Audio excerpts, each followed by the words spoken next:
अपनी बात रखने से पहले मैं बहुजन समाज में जन्मे संतों गुरुओं महापुरुषों में विशेष रूप से भारत में सामाजिक क्रांति के पितामह शिक्षा की ज्योत जलाने वाले महात्मा ज्योतिबा फुले, बहुजनों के आदर्श और भारत में आरक्षण के जनक कुर्मी राजा राजर्षि छत्रपति साहू जी महाराज,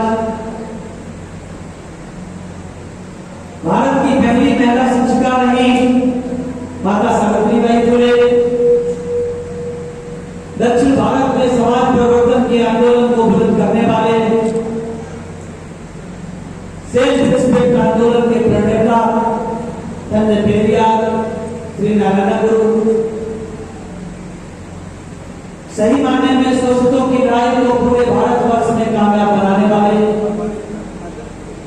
भारतीय संविधान के निर्माता विश्व रत्न पूज्य सत्य बाबा साहब डॉक्टर भीमराव अम्बेडकर और उनके बाद इन महापुरुषों के पवित्र कार्यों को भारत की बदली हुई परिस्थितियों में एक नई दिशा देने वाले महामसेवक DS BRC और बहुजन समाज पार्टी के संस्थापक, इस सदी के महानायक मानवा श्री कांसीराम साहब के चरणों में श्रद्धा सुमन अर्पित करते हुए मैं बहुजन समाज पार्टी के राष्ट्रीय अध्यक्ष, आबादी के हिसाब से इस देश के सबसे बड़े सूबे उत्तर प्रदेश की 4 बार लोकप्रिय न्यायप्रिय जनप्रिय मुख्यमंत्री रही, संसद की शेरनी परम आदरणीय बहन कुमारी मायावती जी को अपना आदर्श और प्रेरणा स्रोत मानते हुए उन्हें अपने हृदय की गहराइयों से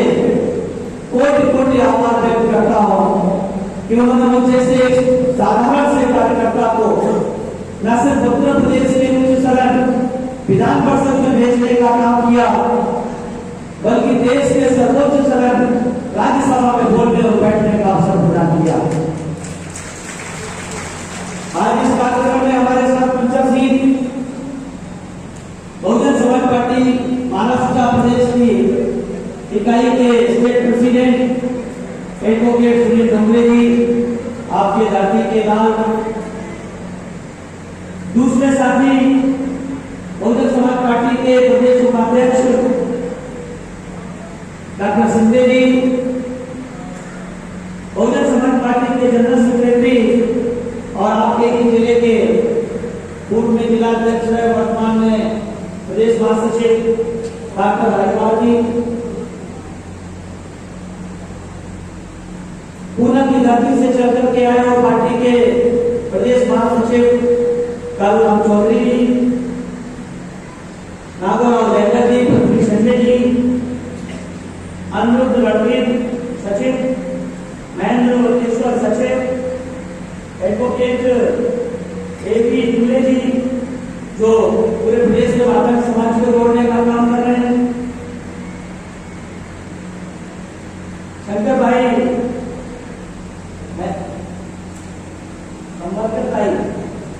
हमारी जो महिला को देख रही है, जिलाध्यक्ष राजेवाल जी, जिलाध्यक्ष स्पर्धा अनु भैसारे जी, देशमुख जी, हमारे साथ मंच पर उपस्थित हमारी पार्टी की विधानसभा के अध्यक्ष और सामने बैठे हुए बड़े संख्या में हमारी बहनें, बहुजन समाज पार्टी के सभी कार्यकर्ता पदाधिकारीगण, हमारी बहुजन जागृति जनता के साथी, आप सबका मैं अपने हृदय की गहराइयों से हार्दिक स्वागत अभिनंदन और वंदन करता हूं। मैं अपनी बात शुरू करने से पहले 4 महीने आप लोगों के को समर्पित करते हुए कि जिंदगी दी है तो जीने का हुनर भी देना, जिंदगी दी है तो जीने का हुनर भी देना, पाँव बख्शे हैं तो तौफीक के सफर भी देना, जिंदगी दी है तो जीने का हुनर भी देना, पाँव बख्शे हैं तो तौफीक के सफर भी देना। गुफ्तगू तुमने सिखाई कि कि मैं दूंगा था। ये अपने तथागत बुद्ध को समर्पित है कि गुफ्तगू तूने सिखाई कि मैं दूंगा था और अब मैं बोलूंगा तो मेरी बातों में असर भी देना, मेरी बातों को असर देना। साथियों, हम लोग उस बहुजन समाज से ताल्लुक रखते हैं जिस बहुजन समाज को इस देश की सड़ी गली सामाजिक व्यवस्था ने सदियों से सामाजिक, आर्थिक, राजनीतिक, सांस्कृतिक और शैक्षणिक रूप से वंचित रखा हुआ। और अगर ये कहा जाए कि उन्हें जानवरों से बदतर जीवन जीने पर मजबूर किया गया था, इसमें कोई अतिशयोक्ति नहीं। और महाराष्ट्र जो महापुरुषों की जननी रही है, उसी महाराष्ट्र में सबसे ज्यादा अत्याचार इस देश से बहुजन समाज से ताल्लुक रखने वाले साथियों जूट समाज से या आदिवासी समाज से रहा है, तो इसमें भी कोई अतिशयोक्ति नहीं है। इसलिए साथियों, चूंकि महाराष्ट्र एक ऐसा प्रदेश रहा है जिस प्रदेश ने आंदोलनों को जन्म देने का काम किया, और दुर्भाग्य इस बात का रहा है कि जिस प्रदेश में सबसे ज्यादा आंदोलन करता महापुरुष पैदा हुए, जिनके मैंने नाम दिए, महात्मा गांधी से लेकर के और बाबा साहब अम्बेडकर, इनके बीच में और भी बहुत से महापुरुष हुए, चाहे वो साउदी महाराज में और भी। लेकिन साथियों, दुर्भाग्य इस बात का है कि जो इस दुनिया के महानतम विद्वान थे, जिनके बारे में कहा जाता था कि दुनिया में हिमाच्छादित पर्वत बहुत से हैं, लेकिन हिमाच्छादित हिमालय जैसा दूसरा पर्वत नहीं है, ऐसी दुनिया में विद्वान तो बहुत से हुए हैं, लेकिन बाबा साहब डॉक्टर भीमराव अम्बेडकर के जैसा विद्वान इस धरती पर पैदा नहीं। लेकिन साथियों, आपने बाबा साहब के नाम पर ताली बजाने का काम किया, लेकिन जिस गैर बराबरी की व्यवस्था में विश्वास रखने वाली राजनीतिक पार्टियों ने उन्हीं बाबा साहब को पूरी जिंदगी कष्ट देने का काम किया। उन्हीं राजनीतिक पार्टियों को हम आजादी के बाद से लेकर आज तक अपना कीमती वोट देते रहे। जिन बाबा साहब ने अब तो भारत के संविधान में सबसे बड़ी ताकत देने का काम किया, यानी कि बराबर के वोट का अधिकार, one man one vote, one vote one ballot, एक व्यक्ति एक वोट, एक वोट के एक मुल्क। राजा का वोट हो, फकीर का वोट हो, रानी का वोट हो, मेहरबानी का वोट हो, गरीब का वोट हो, अमीर का वोट हो, यानी कि साथियों, प्रधान का वोट हो या प्रधानमंत्री का वोट हो, दोनों के वोट की कीमत एक बराबर है। और जब वोट की कीमत एक बराबर है और संख्या में आप सब लोग, यानी कि हम सब लोग ज्यादा हैं, और डेमोक्रेसी में नंबर की वैल्यू होती है, इसीलिए बाबा साहब डॉक्टर भीमराव अम्बेडकर ने 25 नवंबर 1949 को अपने अंतिम संबोधन में जो कॉन्फ्रेंस असेंबली में देने का काम किया था, तो उन्होंने जो संविधान लागू करने की जिन पे जिम्मेदारी आने वाली थी, उनको चेतावनी देते हुए 3 बातें थी, उनमें से एक बात थी, मैं आपको बताना चाहता हूं। उन्होंने कहा था कि 26 जनवरी 1950 को हम एक विरोधाभास के ऊपर प्रवेश करने जा रहे हैं। 26 जनवरी 1950 को हम एक विरोधाभास के ऊपर प्रवेश करने जा रहे हैं, जहां पर राजनीति में हमारे पास समानता होगी। राजनीति में हम एक व्यक्ति एक वोट के सिद्धांत को अपनाने का काम करेंगे, लेकिन सामाजिक और आर्थिक जीवन में हम एक व्यक्ति और एक व्यक्ति एक वोट का खंडन करते हैं। क्यों? क्योंकि हमारी सामाजिक और आर्थिक व्यवस्था इस तरह की है। लेकिन बाबा साहब ने वार्निंग देते हुए कहा था कि अगर हमने अतिशीघ्र इस गैर बराबरी को समाप्त करने का काम नहीं किया, तो जो लोग इस व्यवस्था से पीड़ित हैं, वो एक दिन उठ खड़े होंगे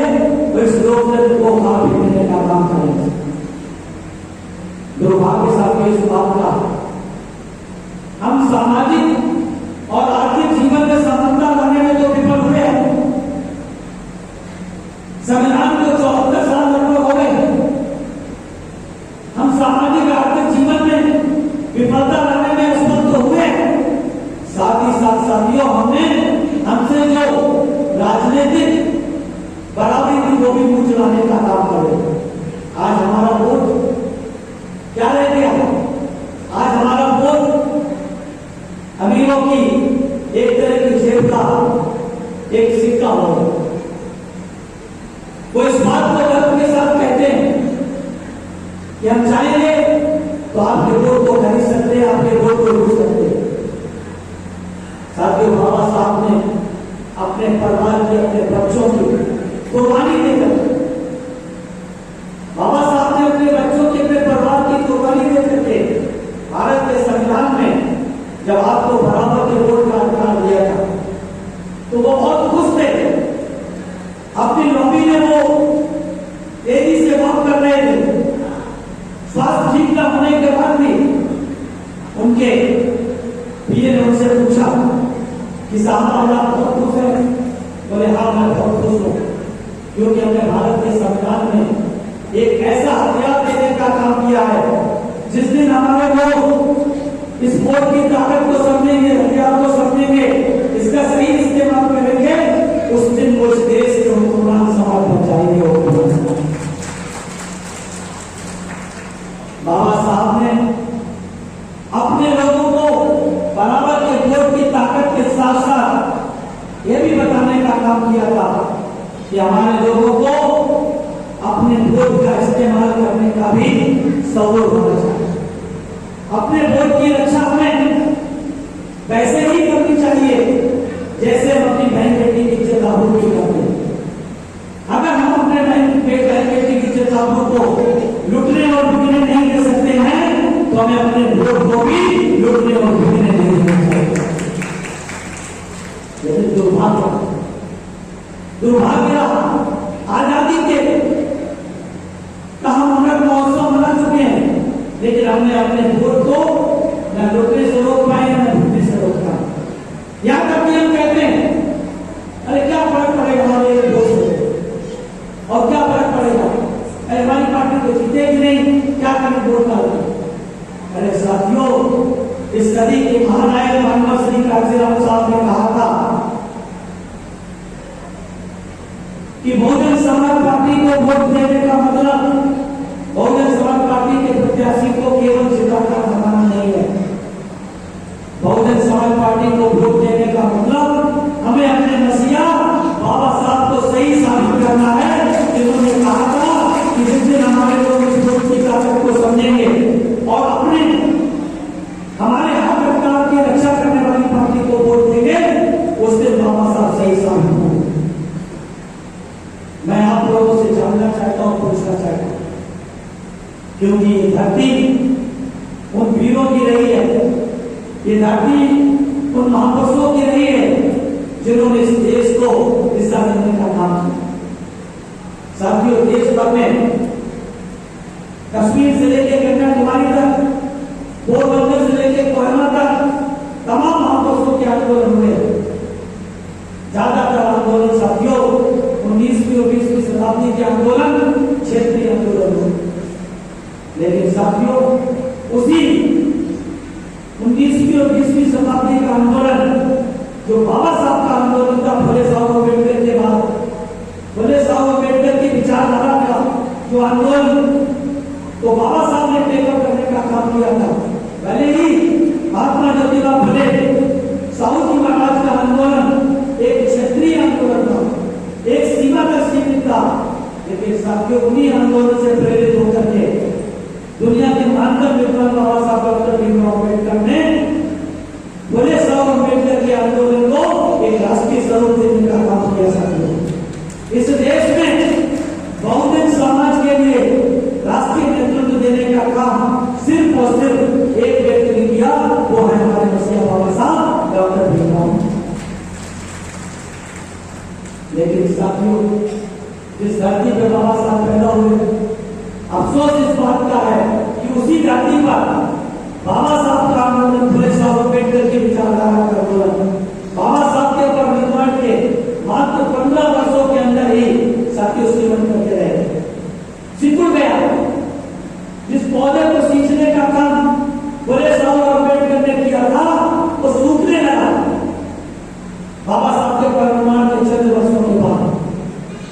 साथियों ये समाज, इस देश का बहुजन समाज लगभग 15 सालों तक लीडर देश हो गया, नेतृत्वहीन हो गया।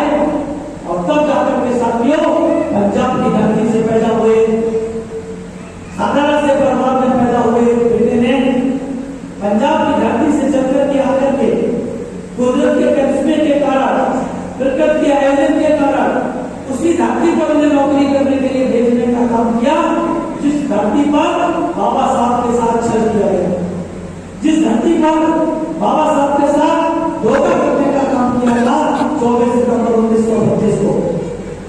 और साथियों जब 15 मार्च 1934 को मानव कांसीराम साहब ने जब जन्म लिया और शायद उन्होंने पहली गिरफ्तारी भरी होगी, तो ऐसा संदेश देने का काम कर रहे थे कि बाबा साहब जो आपके साथ पूना में 1932 में धोखा हुआ है उसका बदला लेने के लिए मैं आपको पहुंचा। और सही मानव साथियों मानव कांसीराम साहब को पूना भेजने का प्रकृति का एक आयोजन था इन मनोवादियों से बदला लेने के लिए साथियों, और उन्होंने लेकर के दिखाने का काम किया। जिस पार्टी की परिकल्पना बाबा साहब ने 1956 में की थी, लेकिन अपने समय अभाव के कारण, अपने जल्दी पर निर्माण के कारण हम लोगों के बीच से चले गए और हत्याई का जन्म नहीं होता है। वो पार्टी 3 अक्टूबर 1956 को साथियों 57 को नागपुर में बनी, फिर 3 अक्टूबर 1957 को नागपुर में बनी। लेकिन साथियों हम लोग सब जानते हैं कि बनते ही साथियों विवाद का कारण हो, और चंद वर्षों के अंदर वो पार्टी साथियों इतने विवाद में हो गई कि 1971 आते आते तक उस पार्टी ने उसी पार्टी के अंदर अपने आप को समाहित करने का फैसला कर लिया जिस पार्टी ने बाबा साहब को बड़े पैमाने पर धोखा देने का, जिस पार्टी ने बाबा साहब के बारे में कहा था कि हमने कांग्रेस शासित राज्यों के विधानसभाओं के दरवाजे और खिड़कियां ही नहीं रोशन बलंदर बंद कर दिए हैं, डॉक्टर अंबेडकर कॉन्स्टिट्यूंट असेंबली में चुनकर के नहीं जा सकते। ये साथियों बाबा साहब जैसा विद्वान, बाबा साहब जैसा महापुरुष सदियों सदियों में कभी कभी पैदा होता है। कहते हैं कि करोड़ों करोड़ों लोगों में एक महापुरुष पैदा होता है और करोड़ों महापुरुषों में एक मील का पत्थर होता है। बाबा साहब डॉक्टर भीमराव अम्बेडकर इस धरती पर मील के पत्थर जरूर के आए थे, तो कांग्रेस से कहां हारने वाले, कांग्रेस से कहां हारने वाले थे। और साथियों उन्होंने कांग्रेस को पल-पल पराजित करने का काम किया, पल-पल पराजित करने का काम किया, साल दर साल पराजित करने का काम किया। साथियों इस देश में जो आज आरक्षण है, इस देश के बहुजन समाज, इस देश की 6,743 जातियों को जो भारत के संविधान में 49.5% आरक्षण मिलता है, मिलता शिक्षा और सरकारी नौकरियों में 131 मेंबर ऑफ पार्लियामेंट लोकसभा में चुन करके जाते हैं। इस आरक्षण का क्षरण अगर कोई इस धरती पे हुआ है तो बाबा साहब डॉक्टर भीमराव अम्बेडकर। भले ही इसकी परिकल्पना महात्मा ज्योतिबा फुले ने 1882 में हंटर कमीशन के सामने अपने मेमोरेंडम के माध्यम से 50% रिजर्वेशन की डिमांड करके किया है। भले ही साहू जी महाराज ने अपनी रियासत में 26 जुलाई 1902 को 50% शिक्षा और सरकारी नौकरी में आरक्षण देने का काम किया। भले ही कृष्ण प्रयाग कोर्ट ने मैसूर रियासत में 1921 में 75% शिक्षा और सरकारी नौकरियों में रिजर्वेशन देने का काम किया, लेकिन उस रिजर्वेशन को पुख्ता और सीमेंटेड अधिकार भारत के संविधान में दिलाने का काम साथियों बाबा साहब डॉक्टर भीमराव अम्बेडकर ने, जिसकी शुरुआत मैं उनको रिजर्वेशन का इनोवेटिव क्यों कह रहा हूं, ये सच्चाई है साथियों। क्यों कह रहा हूं? क्योंकि साथियों जब भारत में साउथ ब्लॉक कमीशन आया था जो इस देश में लोकतंत्र प्रणाली किस तरह की हो उसकी यानी कैडेट फ्रेंचाइजी की जांच करने के लिए यहाँ पर आया था। और साथियों जब बाबा साहब को विद्वान के तौर पर उस कमीशन के सामने गवाही देने का, एविडेंस देने का मौका मिला, तो उन्होंने पहली बार रिजर्वेशन की बात करने का काम, आरक्षण की बात करने का काम किया। उन्होंने कहा कि अगर भारत में आप मतदान का अधिकार देना चाहते हैं, लोकतंत्र स्थापित करना चाहते हैं, तो इस देश में रहने वाली 1/5 आबादी को आपको सेपरेट इलेक्टोरेट देना पड़ेगा, पृथक निर्वाचन देना पड़ेगा, यानी कि रिजर्वेशन देना पड़ेगा। उन्होंने कहा क्यों? क्योंकि इस देश में रहने वाली 1/5 आबादी ऐसी है जो जानवर उसमें बदतर जीवन जीने पर मजबूर है। उन्होंने व्यक्त कर्मचारी की बात की, कांग्रेस ने रजवाड़ों को वोट देने की बात की, कांग्रेस ने पढ़े लिखे लोगों को वोट देने की बात की, कांग्रेस ने लगान देने वालों को वोट देने की बात की, कांग्रेस ने टैक्स देने वालों की बात की। बाबा साहब ने कहा कि हमारे लोगों को तो सदियों से पढ़ने लिखने का यह अधिकार नहीं था, इसलिए उनको कैसे हम अधिकार दिला सकते हैं। इसलिए बाबा साहब ने उनको क्या कहा? बाबा साहब ने उनको कहा कि उन लोगों के पास अपनी जमीन तो छोड़िए, उनको अपने मरने के बाद दफनाने का भी जमीन नहीं है, पढ़ने लिखने के लिए उनके दरवाजे बंद थे। इस कारण बाबा साहब ने कहा ऐसा काम करिए जो वयस्क हो, यानी कि एडल्ट हो, 21 वर्ष की जिसने उम्र पूरी कर ली हो, राजा हो या फकीर हो, अमीर हो या गरीब हो, रानी हो या रानी हो, उसको वोट डालने का अधिकार देना चाहिए। यही कारण था साथियों, जब साउथ प्रो कमीशन की रिपोर्ट के बाद Simon commission government of India की 1919 बना और उसकी समीक्षा के लिए साइमन कमीशन जब आया, बाबा साहब उसके सदस्य भी बने और उन्होंने विस्तार में एविडेंस देने का काम किया। और साइमन कमीशन की देन थी उसकी रिपोर्ट के आधार पर लंदन में 3 राउंड टेबल कॉन्फ्रेंस में उनमें बाबा साहब को जाने का मौका मिला और अपनी बात रखने का मौका मिला, और उन्होंने न सिर्फ बात रखी बल्कि ब्रिटिश हुक्मरानों को मनाने का काम किया, जिसका परिणाम निकला कि साथियों को अपने रिवार्ड में देने का काम किया और हमको डबल वोट का राइट, सेपरेट इलेक्टोरेट देने का काम किया। लेकिन इस तथाकथित आत्मा की जीत के कारण हमने साथियों सेपरेट इलेक्टोरेट को 1932 में 24 सितंबर 1932 को पूरा फ्लैट के रूप में गवर्नने का काम किया। लेकिन बाबा साहब ने बिहार मानने का काम नहीं किया, वो संघर्ष करते रहे और साथियों राष्ट्रीय असेंबली में चुन करके गए और न सिर्फ चुन करके गए बल्कि ड्राफ्टिंग कमेटी के चेयरमैन बने और अंततः साथियों भारत का संविधान में जो कुछ उन्होंने दिया हम सबके सामने है, हम सबके सामने है। भारत के संविधान में हमारे जीने के लिए, हमारे मान सम्मान के लिए, हमारे अधिकारों के लिए सारे क्लास उन्होंने 1 by 1 करने का काम किया है। लेकिन साथियों आजादी के बाद से लेकर आज तक चाहे सत्ता में कांग्रेस पार्टी रही हो या साथियों वर्तमान में भारतीय जनता पार्टी है, दोनों पार्टियां एक थैली के चट्टे बट्टे हैं साथियों, एक ही थैली के चट्टे बट्टे हैं। या फिर इनसे निकली समाजवादियों की पार्टियां हो, जनता पार्टी हो, बीपीसी की सरकार हो या फिर भारतीय जनता पार्टी जो बनी उसकी सरकार हो, ये सरकारें साथियों भी केवल और केवल दिखावे के लिए बातें करती है, क्योंकि इस देश में 2 तरह की विचारधारा रहती है, 2 तरह, एक गांधीवाद की विचारधारा और एक कौन सी आपके महाराज की संघ की विचारधारा, संघ की विचारधारा। और साथियों तीसरी विचारधारा है अम्बेडकर की विचारधारा। और महात्मा कांशीराम साहब कहा करते थे चाहे मनुवाद हो, चाहे मार्क्सवाद हो, चाहे गांधीवाद हो, सभी वादों का समाप्त करने के लिए एक ही बात काफी है, वो है अम्बेडकरवाद।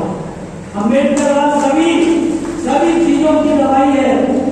इसलिए साथियों ईमानदारी के साथ हमें अम्बेडकरवाद पे अम्बेडकरिज्म पे चलना चाहिए, अम्बेडकरिज्म को मानना चाहिए। और साथियों जो लोग कहते थे कि सफल हो सकता नहीं, उन्हीं लोगों को हमारे मसीहा मोहम्मद श्री कांशीराम साहब ने ये सफल हो सकने का फार्मूला करके दिखाने का काम, उन्होंने सफल हो सकता है का फार्मूला दिया। उन्होंने कहा कि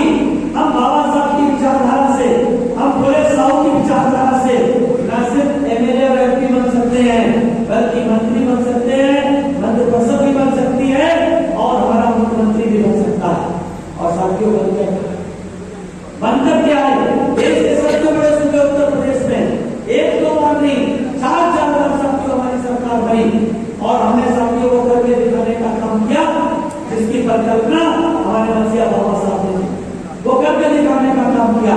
हमने साथियों प्राइवेट सेक्टर में रिजर्वेशन देने का काम किया, हमने गवर्नमेंट कॉन्ट्रैक्ट में रिजर्वेशन देने का काम किया, हमने गरीब की बेटी को लखपति बनाने का काम किया। हमारी पार्टी की सरकार ने साथियों, हमारी आपकी पार्टी की सरकार ने न सिर्फ गरीब की बेटी को लखपति बनाने का काम किया, बल्कि गरीबों को 2 कमरे के पक्के मकान देने का काम किया, चाहे वो शहरों में हो चाहे गाँव में हो। लाखों की संख्या में उनको 2 कमरे के पक्के मकान ही नहीं दिए, बल्कि अच्छी जगह पर दिए और उसके आसपास शिक्षा, स्वास्थ्य, पानी सारी व्यवस्था करने का काम किया। सारी व्यवस्थाएं की, बिजली, पानी, शिक्षा, स्वास्थ्य सभी तरह की जो मूलभूत व्यवस्थाएं होती उनको पूरा करने का काम किया। और जो लोग झुग्गी झोपड़ी बना करके रहते थे, जहां पर रहते थे, बहन जी ने वहीं पर जहां पे झुग्गी वहीं उनको मालिकाना हक देने का काम किया और मालिकाना हक देकर के उन्हें 5 लाख रुपया बैंक से लोन दिलाने का काम किया। 2.5 लाख सरकार ने भरने का काम किया और 2.5 लाख वालों को भरने के लिए कहा और उन्होंने अपना मकान बनाने का काम किया। चारों तरफ लाखों हेक्टेयर जमीन उत्तर प्रदेश में बहन जी ने देने का काम किया। उत्तर प्रदेश देश का एकमात्र ऐसा सूबा है जहां पर क्लास 3 और क्लास 4 का 100% का रिजर्वेशन बहन जी ने अपनी सरकार में पूरा करने का काम। आपके महाराष्ट्र प्रदेश में कभी बैकलॉग बढ़ा गया, कभी बैकलॉग की वैकेंसी आई, स्पेशल ड्राइव चला, कभी नहीं चला। बहन जी ने अपनी सारी सरकारों में, चारों बार की सरकारों में बैकलॉग के माध्यम से स्पेशल ड्राइव चलाने का काम किया। स्पेशल ड्राइव के माध्यम से लाखों की संख्या में नौकरी देने का काम किया और उन्होंने न सिर्फ नौकरी देने का काम किया, नौकरियों में साथियों कहना चाहिए एक तरफ से समता वाले समाज बनाने का काम किया।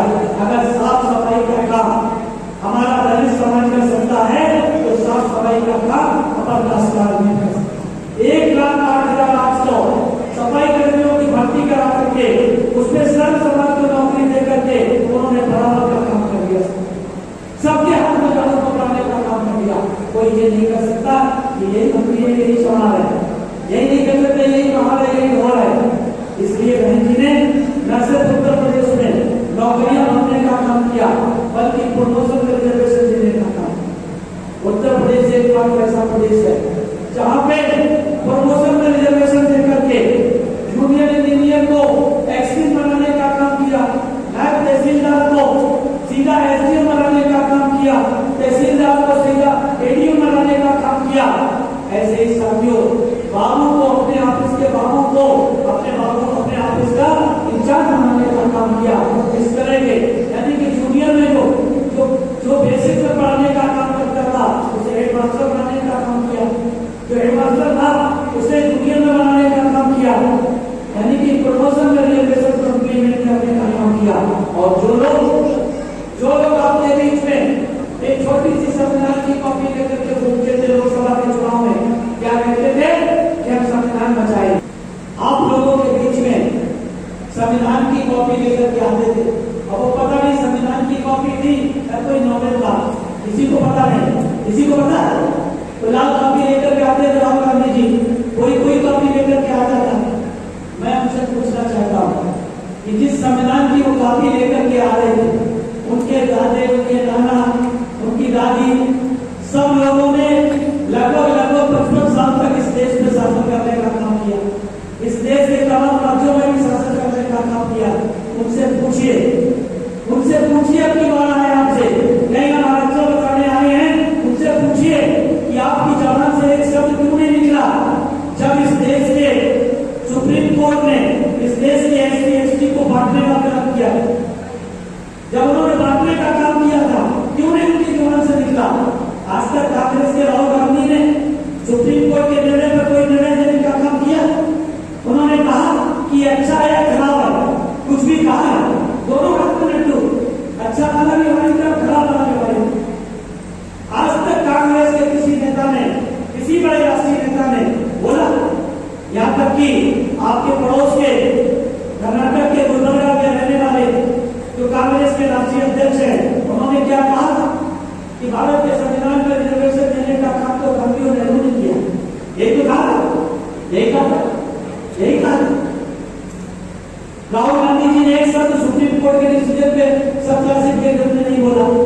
सोनिया जी ने एक शब्द नहीं बोला, प्रियंका जी ने एक शब्द नहीं बोला, खड़गे जी ने एक शब्द नहीं बोला, किसी समाजवादी ने एक शब्द बोला, आपके प्रदेश के किसी बड़े नेता ने एक शब्द बोला।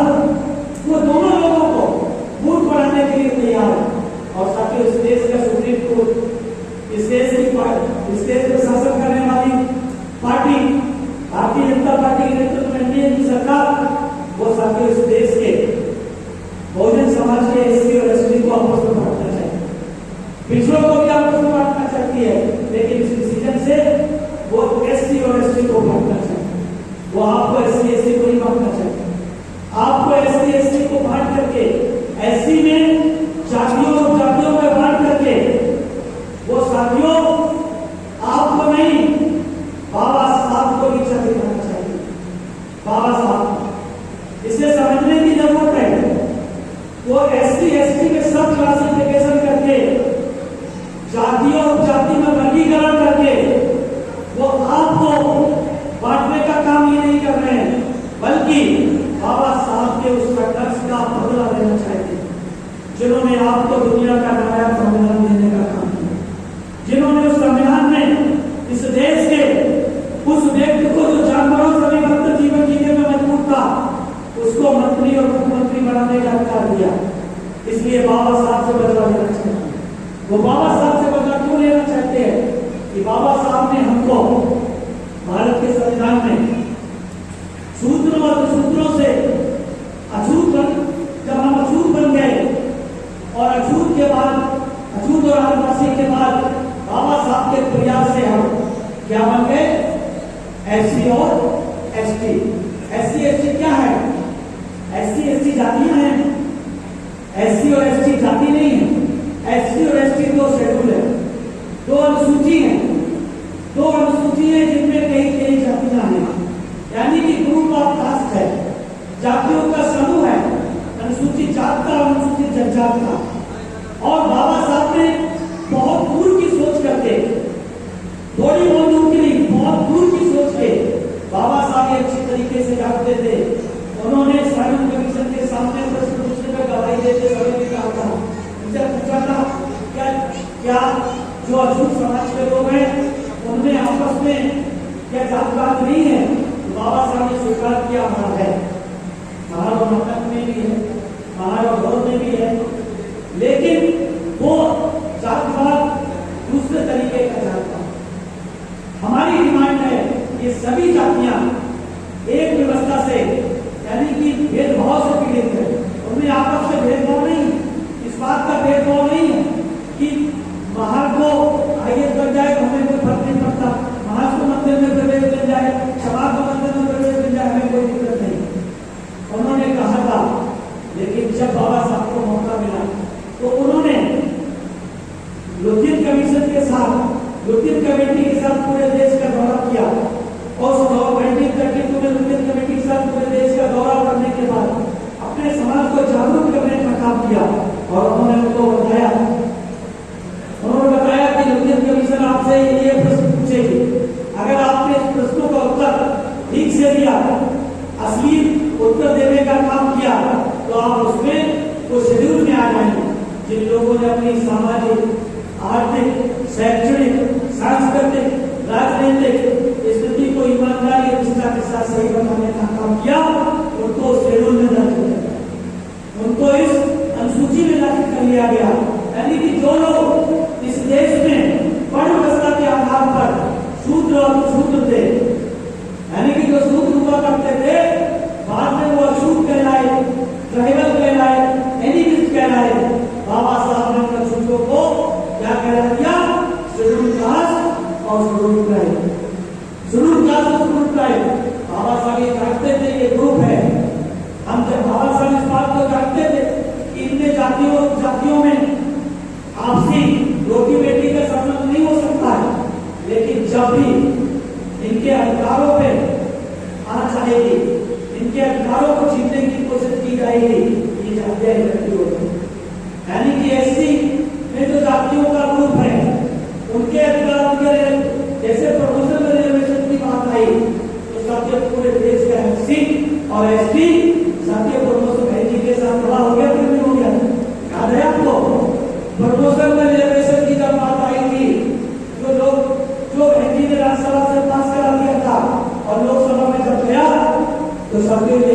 कांग्रेस की सरकार थी, यूपीए की सरकार थी, यूपीए 2 की सरकार थी।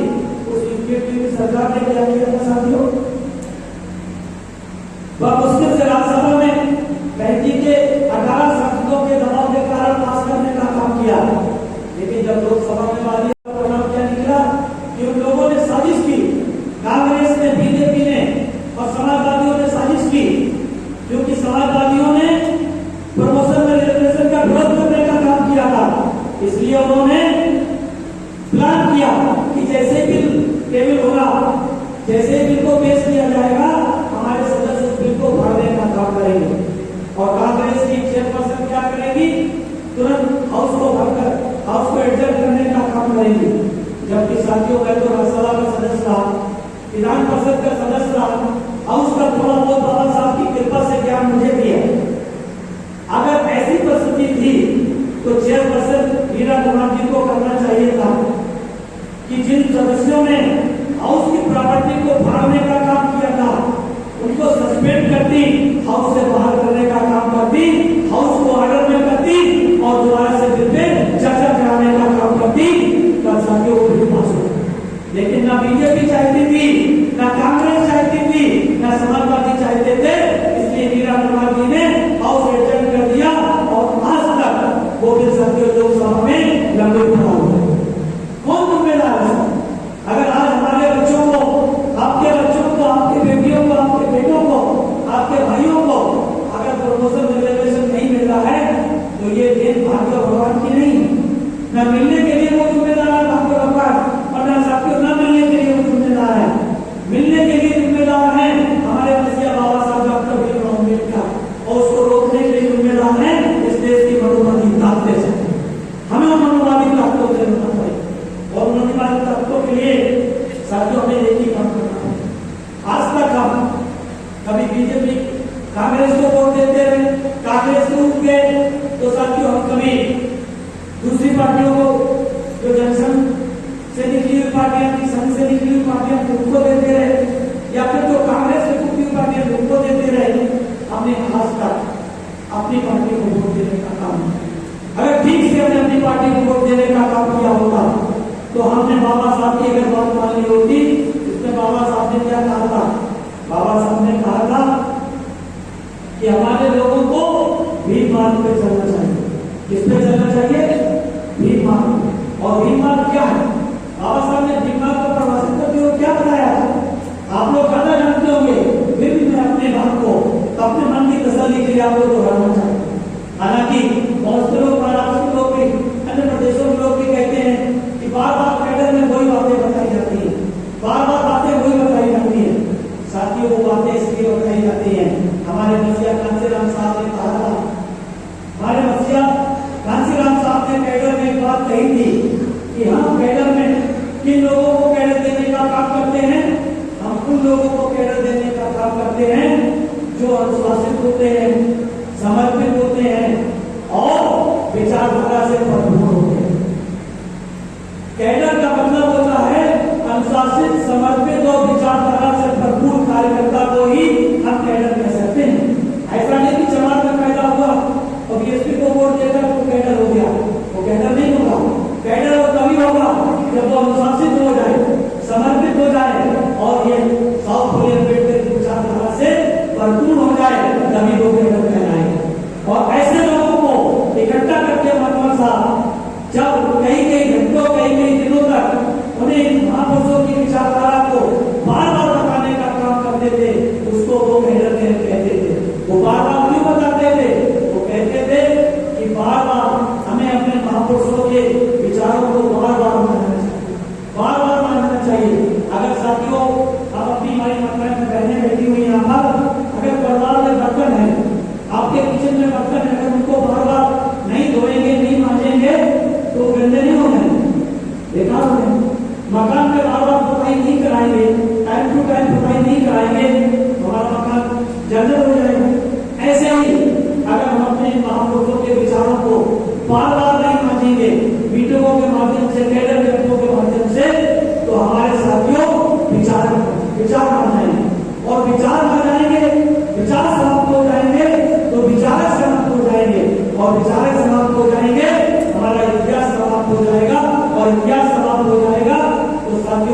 समाज फिर से गुलामी की ओर चले जाए।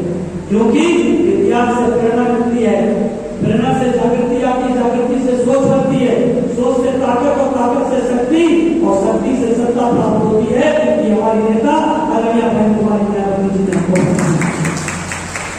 हमें साथियों, इसलिए हमें अपने विचारों को बार-बार मानना चाहिए, इसलिए मानना चाहिए क्योंकि साथियों हमें विचारों को चेतना इसलिए बार-बार बताने का काम किया जाता है साथियों। इसलिए मैं आप लोगों को बताना चाहता हूँ, बाबा साहब ने कहा था हमें भीम मार्ग पर चलना चाहिए और वो भीम मार्ग क्या है? हमारी एक राष्ट्रीय पार्टी हो, हमारी एक राष्ट्रीय पार्टी, एक राष्ट्रीय नेता, एक विचारधारा और एक लक्ष्य, ये चार बातें भीम मार्ग में आती है। भीम मार्ग में ये नहीं आता है कि हमने बाबा साहब का पुतला लगा दिया और केवल साल में 2 बार 3 बार उनको याद कर लिया, 14 अप्रैल को, 6 दिसंबर को, 14 अक्टूबर को या विजयदशमी के दिन उस पुतले में झाड़ पोछ करके मकर चला दी, इतवार हो गया तो मटन डे मना लिया। ज्यादातर महाराष्ट्र में मटन डे होता है ना, संडे को मटन डे मनाया जाता है। हमें बाबा साहब के पुतले को लगाने का जितना शौक होना चाहिए, हमें बाबा साहब की बातों को मानने का भी उतना शौक होना चाहिए। हमें बाबा साहब के को हम मानने का काम करते हैं, पूरे देश में नहीं। मैं बहुत हर्ष के साथ तो बड़े मतलब प्राउड करके कहता हूं कि पूरी दुनिया में अगर बाबा साहब को मानने वाले सबसे ज्यादा नहीं है तो महाराष्ट्र में है। लेकिन मैं ये भी कहता हूं कि अगर बाबा साहब को कम जानने वाले अगर सबसे ज्यादा नहीं है तो महाराष्ट्र में। अगर वो जानते तो बाबा साहब की बात को मानने का काम है। बाबा साहब को तो मानते हैं, बाबा साहब की बात नहीं मानते। बाबा साहब ने कहा था एक नेता, एक पार्टी होनी चाहिए, एक नेता होना चाहिए, एक विचारधारा होनी चाहिए, एक लक्ष्य होना चाहिए। साथियों 1984 14 अप्रैल 1984 को मानवा श्री कांसीराम साहब आदरणीय जी ने लाखों लोगों की भीड़ में बहुजन समाज पार्टी की स्थापना करने का काम किया था और इस नारे के साथ किया था कि वोट हमारा, राज तुम्हारा, नहीं चलेगा, नहीं चलेगा।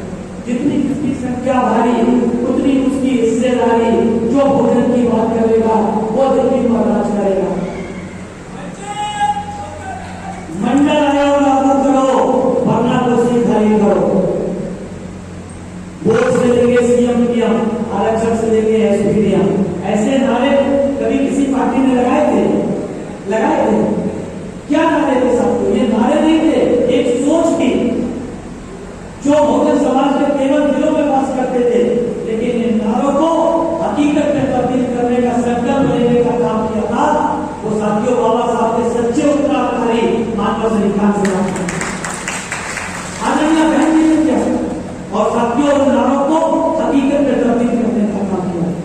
साथियों आज वोट हमारा, राज तुम्हारा, नहीं चलेगा, ये नारा हकीकत में तब्दील है। जिन बाबा साहब के नाम पर इसी महाराष्ट्र में एक यूनिवर्सिटी का नाम नहीं बदला जा रहा था, आज उन्हीं बाबा साहब के नाम का संविधान, उन्हीं बाबा साहब की जयंती को मनाने के लिए होड़ मचती है। नेताओं में, मंत्रियों में, संतरियों में प्रधानमंत्री नीली जैकेट पहन करके बाबा साहब के नाम सुनाने को करते हैं 6 दिसंबर 2000 क्योंकि बाबा साहब मजबूरी हो गया, बाबा साहब का संविधान मजबूरी हो गया। क्यों मजबूरी हो गया? सभी पार्टियों को हो गया, लेकिन सही मायने में बाबा साहब की विचारधारा को लेकर के चलने वाली पार्टी कौन है आपकी इस देश में? इस देश में हजारों की संख्या में पार्टियां हैं, हजारों की संख्या में पार्टियां हैं।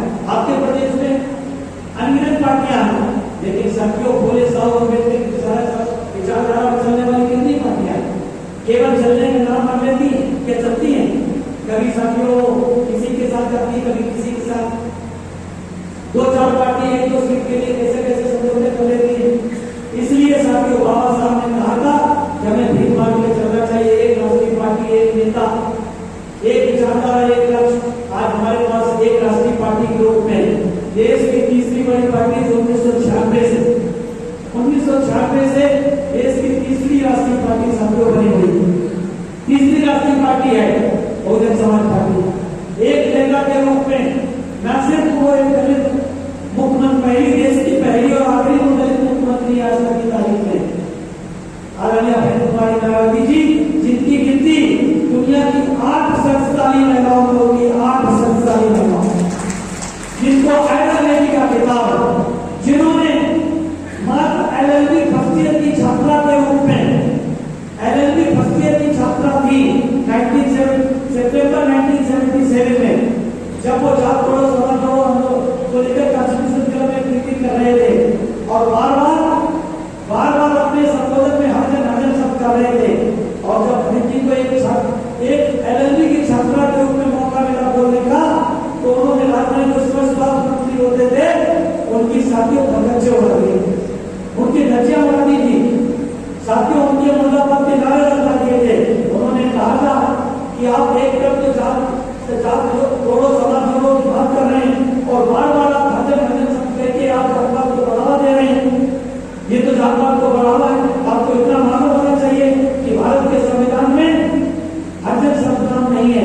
बाबा साहब ने इस देश के अछूतों को एससी और एसटी ग्रुप में कहा है, यानी बाबा साहब ने एससी ग्रुप में उनको शेड्यूल में जो शेड्यूल कास्ट है उसमें मानने का काम किया है, आपको एससी कहना चाहिए। और साथियों इतनी बात कहने के बाद जो ऑडियंस थे उन्हें मुर्दाबाद के नारे लगाने का काम किया। साथियों वही बहन, वही बहुजन समाज पार्टी की राष्ट्रीय अध्यक्ष एक नेता के रूप में बहुजन समाज पार्टी की है, जिन्होंने साथियों कल भी अपने देवलों को दर्शाने का काम हरियाणा में किया।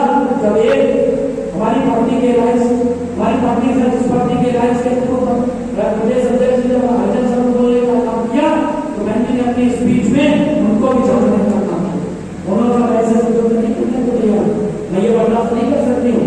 जब मैं एलएलबी की फर्स्ट ईयर की छात्रा थी तो मैंने राजधानी को नहीं छोड़ा, तो तुमको कहाँ छोड़ने वाली।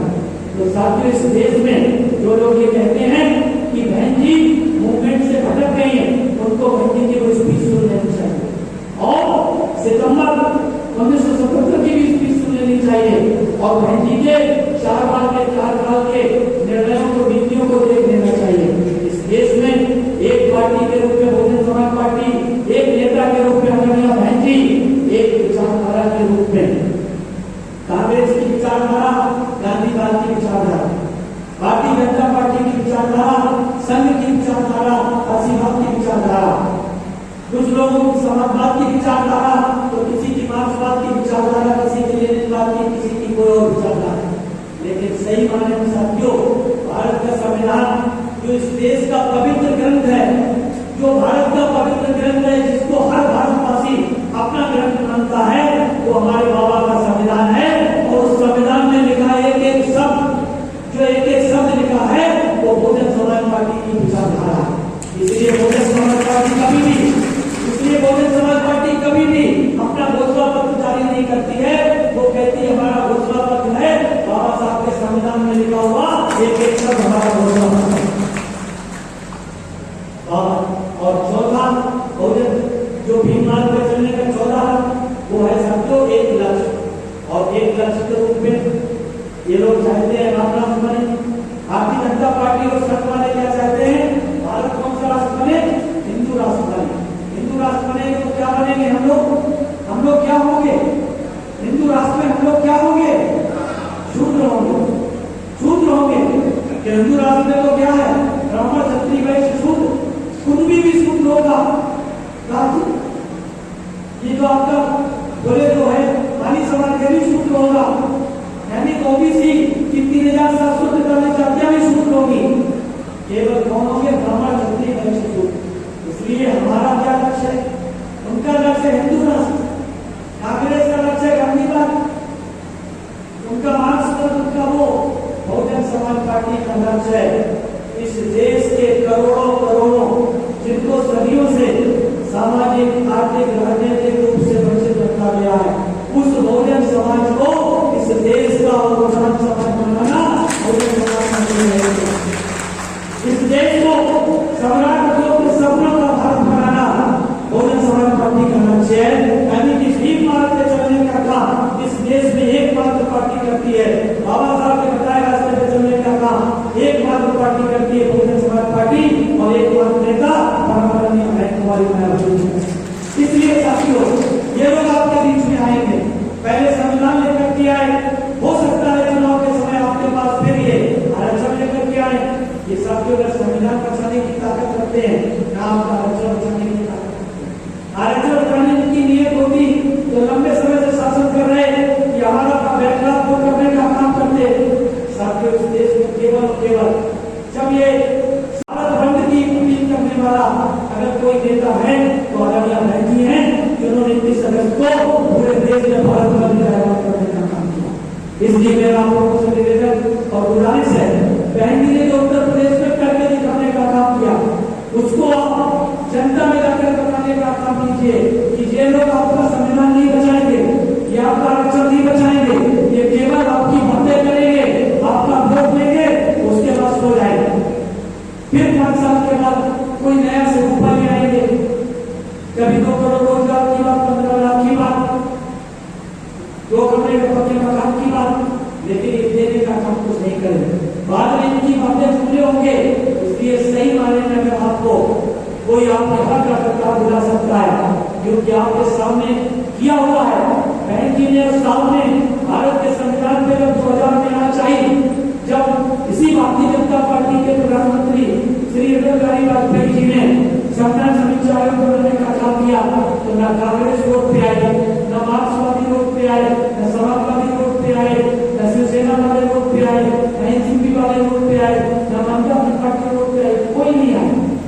रोड पे कौन आया? बहुजन समाज पार्टी, उसके कार्यकर्ता और नेता, उनके जन्मदाता संस्थापक मानव श्री गांधीराम साहब, जिन्होंने सैकड़ों की संख्या में सेमिनार से पूजन के माध्यम से लोगों को जगाने का काम किया और एक नारा दिया। क्या नारा दिया?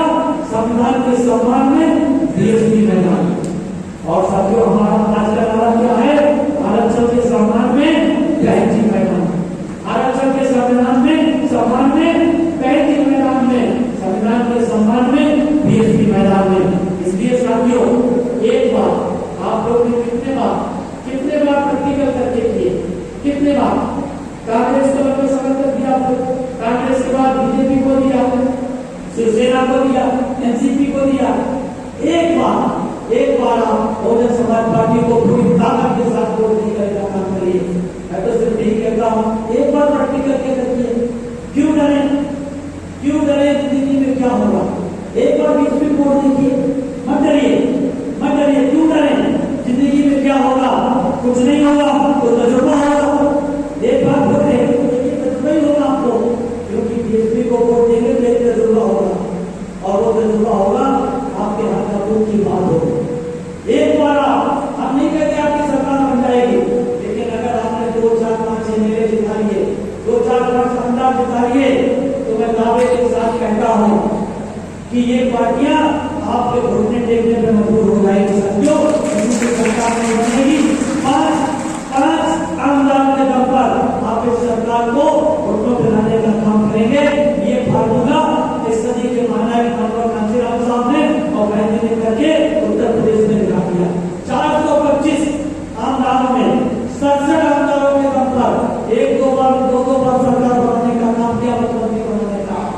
अगर आपने धोखे से भी 10-15 जिता लिए तो आप अपना मुख्यमंत्री भी बना सकते हैं 15 के दम पर, क्योंकि साथियों 15 आपके आने का मतलब सबका गणित बिगड़ जाएगा, और जब सबका गणित बिगड़ जाएगा तो सब आपके पास लौट के आएंगे। साथियों, झारखंड इस बात का उदाहरण है। एक विधायक होने वाला एक आमदार था, उसे एक आमदार के पास दोनों पार्टियां बीजेपी और कांग्रेस चाहती थी कि भाई हमको समर्थन दे दो, हमको दे दो। वो बैलेंस में था, उसने कहा कि भैया हम आपको नहीं देंगे, आपको नहीं देंगे, जो हमको देगा, हमको मुख्यमंत्री बनाएगा, हम उसी के साथ जाएंगे। साथियों, अकेला आमदार मुख्यमंत्री सबके झारखंड में बना, तो अगर आपने 5-10 जिता लिए तो आपका साथियों मुख्यमंत्री भी इससे बन सकता है। तो हमारे प्रदेश की है तो सभी को साथियों ध्यान रखना। जहां तक ये जो घमंड करते हैं कांग्रेस वाले, अभी उनको थोड़ा बहुत 100 सीटें देने वाले सीटें क्या है घमंड करने लगे। बीजेपी वाले वर्ड करते हैं कि हमने सरकार बना ली, तो उनके बारे में 2 लाइनें हैं सिर्फ कि आसमान इतनी बुलंदी पे जो इतलाता है, आसमान इतनी बुलंदी पर जो इतलाता है, भूल जाता है कि वो जमीन से ही नजर आता है, भूल जाता है कि वो जमीन से ही नजर आता है।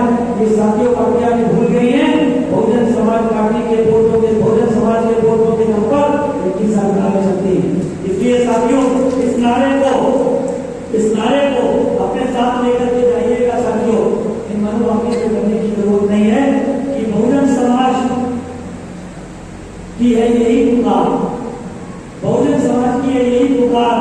महाराष्ट्र में अब की बार बीएसपी की सरकार, बहुजन समाज की है यही पुकार, महाराष्ट्र में आपकी बात बीएसपी की सरकार।